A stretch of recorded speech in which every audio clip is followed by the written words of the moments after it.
Hello' viewers, নমস্কাৰ। আজি আপোনালোকক এটা সাধু ক'বলৈ ওলাইছোঁ। আশা কৰোঁ আপোনালোক সকলোৱে সাধুটো শুনি ভাল পাব।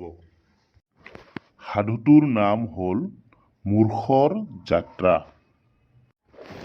এবাৰ এজন মূৰ্খই এখন গাঁৱৰ পৰা আন এখন গাঁৱলৈ যাওঁতে বাট ভুল কৰিলে।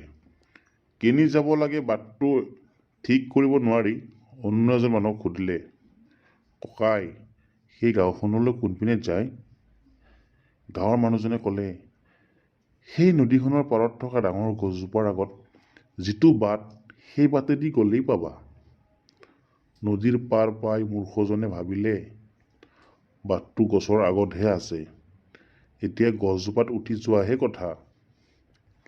এই বুলি তেওঁ গছত উঠি গৈ গৈ একেবাৰে গছৰ আগ পালেগৈ।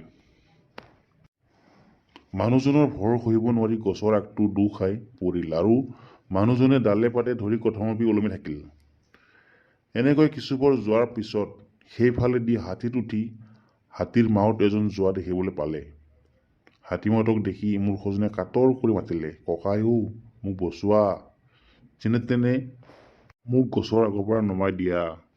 হাতী মাউতটোৰ মানুহটোৰ অৱস্থা দেখি বেয়া লাগিল আৰু তেওঁক নমাই আনিবলৈ বুলি হাতীটোৰ ওপৰত উঠি থিয় হ'ল আৰু ওলমি থকা মানুহজনৰ ভৰিত দুটাত দুয়ো হাতেৰে ধৰিলে। ইতিমধ্যেই হাতীটো আঁতৰি গ'ল, ফলত হাতী মাউতে মূৰ্খ মানুহজনৰ ভৰিত ধৰি আৰু মূৰ্খ মানুহজনে গছৰ ডালত ধৰি ওলমি থাকিল। এনেকুৱা এটা অৱস্থা হ'ল যে তেওঁলোকে কি কৰিব, কেনেকৈ মাটিলৈ নামি যাব তাৰ একো উপায় নোপোৱা হ'ল। ভাবি চিন্তি মূৰ্খই মাউতক ক'লে, ককাই, এটা কাম কৰা, তুমি যদি কিবা গীত পদ জানা চিঞৰি চিঞৰি এটা গোৱা। তোমাৰ গীত শুনিলে গঞা ৰাইজে কাষ চাপি আহিব আৰু আমাক এই বিপদৰ পৰা উদ্ধাৰ কৰিব।